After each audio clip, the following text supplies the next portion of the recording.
Awas, hati-hati.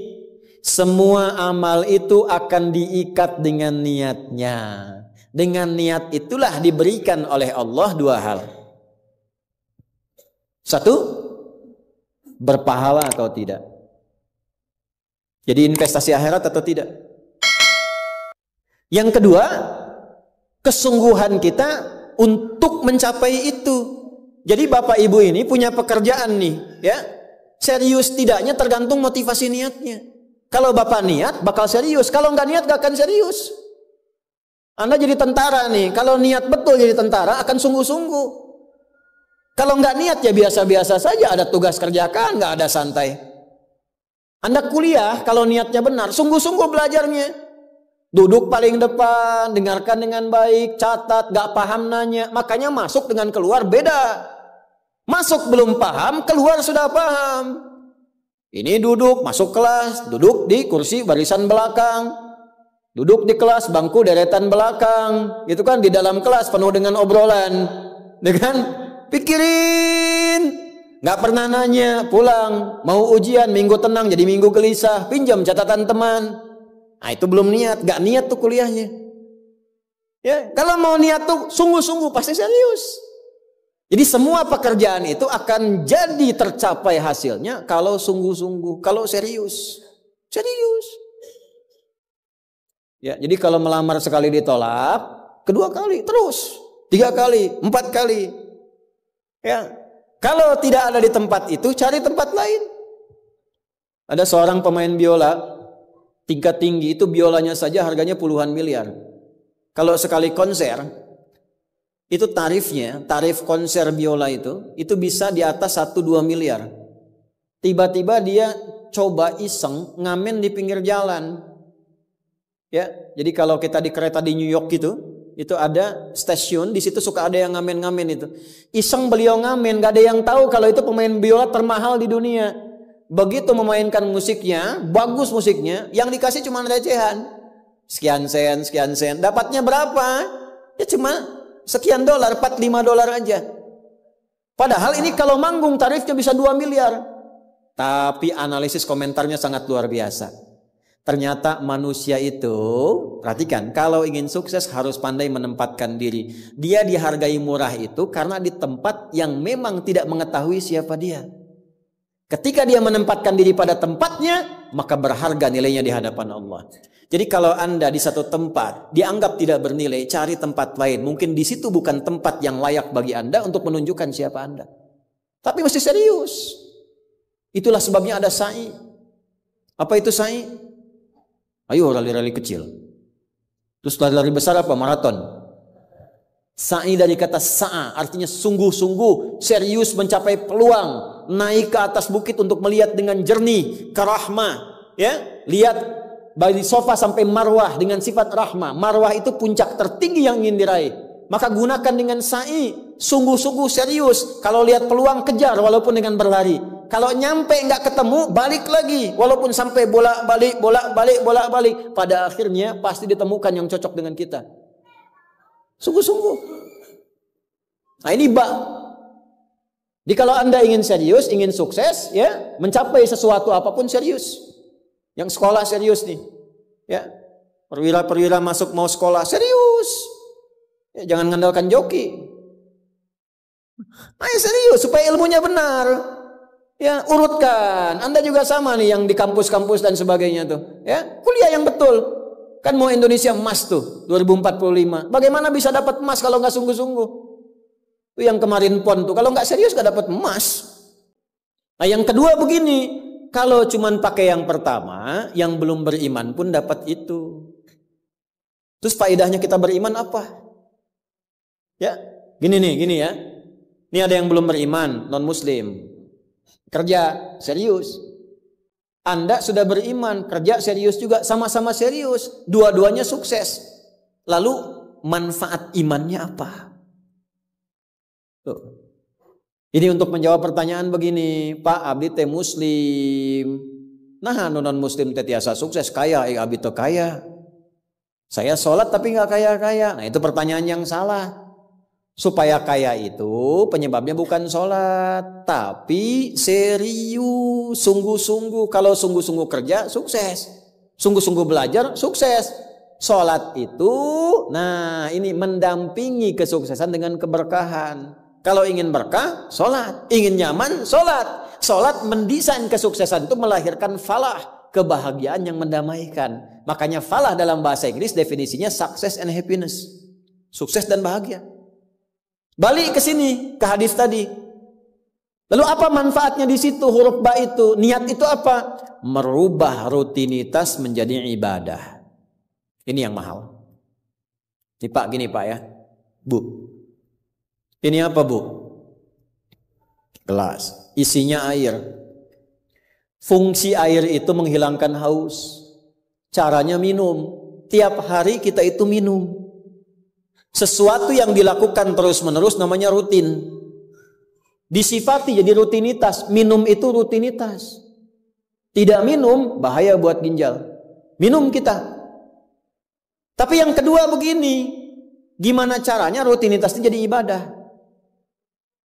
Tuh, minum tapi jadi ibadah. Apa fungsinya ibadah? Supaya dapat bekal. Bekal buat apa? Bekal buat pindah. Pindah kemana? Pindah ke alam baru ketika meninggalkan dunia. Siapa yang akan hidup selamanya di dunia? Ayo angkat tangan. Gak ada. Orang terkuat di muka bumi Firaun. Jaringannya luas, tentaranya banyak, hartanya melimpah, supportnya tinggi. Tapi sefiraun-firaunnya tewas juga. Selesai. Nah, artinya apa? Kita akan meninggalkan ini karena kehidupannya sementara. Karena itu bagi orang yang sudah meninggalkan dunia, disebut diumumkan telah meninggal dunia. Nah kita punya iman kalau meninggal pindah kemana? Kan ditanya. Akal kita kan bertanya, ini pindah meninggal dunia, meninggalkan dunia pergi kemana? Kan belum pernah ada yang punya pengalaman ke situ balik lagi. Oh abdi tadi kadinya wih doi, nggak ada. Ya. Harus terjawab. Kalau tidak terjawab bingung kita ini. Harus terjawab. Yang bisa jawab itu siapa? Yang menciptakan kita. Tanggung jawab. Harus memberikan keterangan. Karena itu kalau ada kitab suci menerangkan dengan sempurna. Setelah di dunia ke sini keadaannya begini, bekalnya begini, dari situ ke sini prosesnya begini. Ini menunjukkan kitab suci itu benar dan sumbernya dari Sang Pencipta. Dan berita baiknya, Alhamdulillah. Alhamdulillah, silahkan riset, silahkan komparasikan. Secara ilmiah, riset. Hanya Al-Quran yang menerangkan itu dengan sempurna. Dari dunia pindahnya ke sini. Alamnya disebut dengan kubur. Pemisahnya disebut barzakh. Di dalamnya ada begini. Dijelaskan oleh Nabi rinci. Kalau begini, begini. Kalau begitu, begitu. Selesai itu nanti bertahap seperti ini. Terjadi kiamat begini. Rinci. Kalau itu karya manusia, mustahil ada satupun manusia yang bisa berbuat seperti itu. Kita mau pindah nih. Sekarang kita pakai logika yang betul. Hukum pindah itu harus bawa bekal. Ini yang ngaji semua di sini, enggak semuanya orang Bandung. Orang Jakarta tuh. Ya. Soreang mana Soreang? Masih subuh nanti pas maghrib Soreang tuh. Ya, Purwakarta mungkin kan. Ini enggak semua orang Bandung ini. Apakah Anda bisa nyampe ke sini kalau enggak ada bekal? Dari Bandung mau ke Jakarta mesti ada bekal. Beli tiket pakai kereta api cepat. Ya, kereta cepat, wush, tiketnya bekal. Pakai pesawat, bekal. Hukum mengatakan setiap pindah tempat mesti ada bekal. Ini Anda, saya, kita mau pindah dari dunia minimal transit ya waiting roomnya di alam kubur. Mau pindah, pertanyaannya bekalnya apa? Kan pindah tempat. Semakin berpindah tempatnya, semakin beda hukumnya. Ini kita di Indonesia mau transit ke Malaysia, apa dikira mata uangnya sama? Tidak, hukumnya pun nggak sama. Orang Indonesia ke Singapura, hukumnya beda. Oh bisa rapi, di jalan rapi, nggak ada buang sampah sembarangan, gitu kan? Pulang lagi ke Soreang, nggak bala deui, gitu. Hukum beda, ketatnya nggak sama. Ke Amerika lebih jauh lagi, nggak laku rupiahnya, tukar dulu dari sini, baru dolarnya nyala. Pindah tempat beda hukum. Toilet di kota Bandung dengan toilet di Lebak Bulus bisa beda. Ya. Nih Bang, 1.000. Kok 1.000 Bang? 2.000. Biasanya juga 1.000. Anda di mana? Lebak Bulus. Sini Bandung Pak. Ya, bisa beda hukum. Maka Anda jangan berharap di alam kubur itu hukumnya bisa sama dengan hukum di dunia. Pasti beda. Tetap pertanyaannya sama. Bekalnya apa? Cuman 2 lembar, 2 kain. Ibu tambahan 1 bu, kerudung ibu 3 tuh. Makanya saya selalu mengatakan dengan bercanda tapi dalam, mohon maaf ini yang muslimah, berlatih pakai kerudung ya. Berdoa minta sama Allah supaya nanti tidak bikin malaikat mungkar nakir penasaran. Di dunia nggak berkerudung, begitu meninggal dikerudungin, ditaruh ke malaikat. Ucu gening. Waktu di dunia teh kerudungan, nah udah jantan kerudungan. Man rabbuka, abi jamaah Ustaz Adi, namun belum sempurna hijrah. Pelan-pelan, jangan dihukumi dulu. Dia sujud itu sudah luar biasa. Dia belum taat pada satu bagian, tapi taat pada bagian yang lain. Kita doakan, support. Jangan langsung tiba-tiba, oh nggak taat, dosa, neraka. Nah, kamu neraka, kumaing wes. Repot kalau gitu tuh. Ya, balik lagi, dikembalikan pada kebiasaan, pada kebaikan. Nah, sekarang mau pindah ke alam kubur, bekalnya apa? Kan mesti jelas. Baju sudah beda, nggak bisa dibawa. Itu sudah fitrah Pak. Bapak punya warisan banyak, ditinggal. Nggak ada yang mau ikut, semua ditinggal. Anak-anak tuh sudah catat warisan bapak apa saja. Ibu sesayang-sayangnya nggak akan ikut bu. Bapak jangan tinggalkan saya. Terus kata yang nguburnya, ayo ibu mangga atau mau ibadah ngiringan, nanti aja. Akan masuk. Nah sekarang pertanyaannya bekalnya apa? Ini mesti terjawab. Kalau nggak terjawab, nggak lengkap agama itu. Apa fungsinya Tuhan di situ? Mesti menjelaskan. Nah di Islam itu dijelaskan. Bekal yang kita bawa pulang meninggalkan dunia itu, itulah yang disebut ibadah. Itu. Setiap dikerjakan ada poin ditulis. Poin itulah nama bekalnya. Namanya ajrun namanya. Lahum ajrun ghairu mamnun. Yang kita sebut dengan pahala. Yang menjadikan itu dapat, pahala itu diraih, bekal ibadah itu dapat, itulah niat. Itulah niat. Jadi pekerjaannya tidak berubah, rutinitas tetap jalan, minum tetap minum, kerja tetap kerja, makan tetap makan. Cuma dengan niat itu di saat yang sama cara minum itu langsung dinilai sebagai ibadah. Perintah Allah, malaikat tulis. Ya, berapa tulisnya? Sesuai kadar keikhlasannya, minimal 10. Itulah perbuatan yang dianggap benar sehingga konsepnya dunianya sukses, minum juga, haus hilang. Akhiratnya dapat pahala. Jadi dunianya sukses, akhirat sukses. Disebut baik, perbuatan baik yang dinilai sukses oleh Allah disebut hasanah namanya. Makanya kita berharap dunia jadi hasanah, akhirat dikonfirmasi hasanah itu jadi pahala.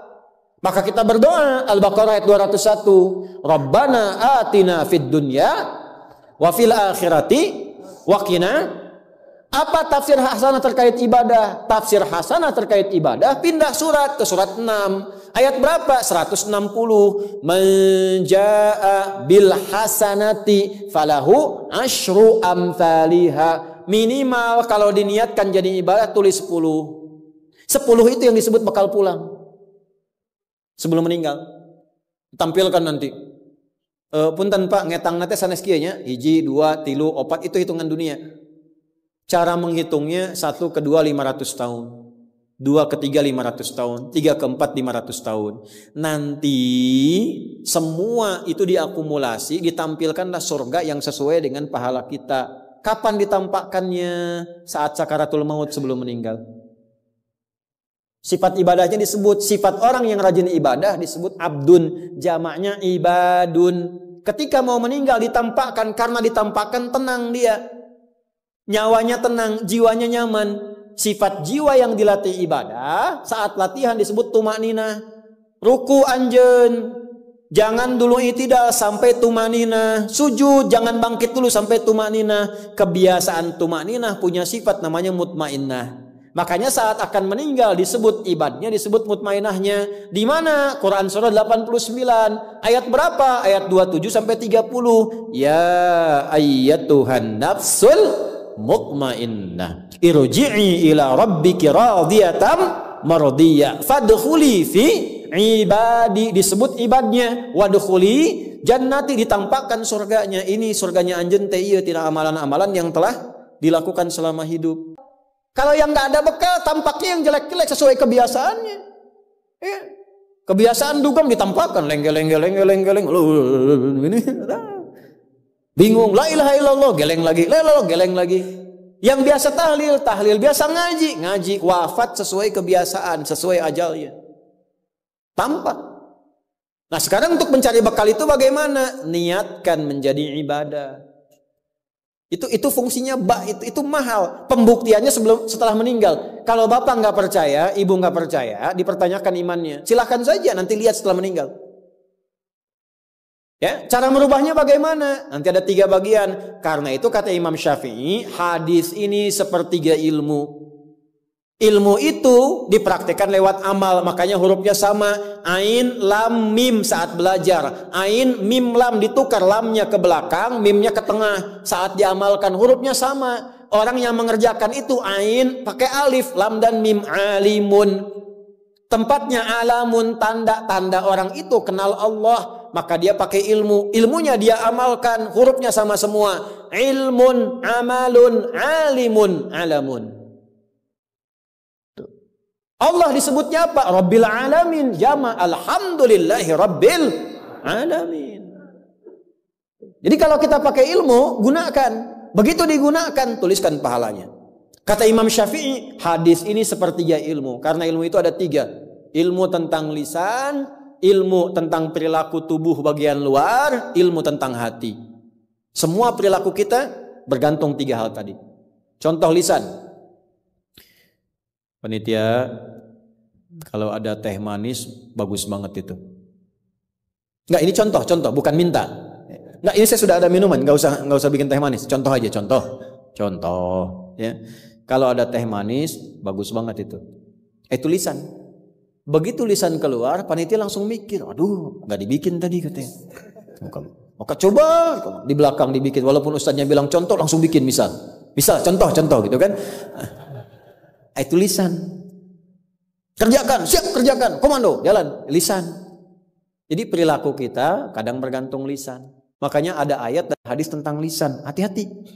Kepleset lisan lebih parah dibanding kepleset kaki. Bapak kepleset kaki bisa diluruskan lagi. Kepleset lisan lama Pak. Prajurit keluar dari sini, caci maki tuh panglima tuh.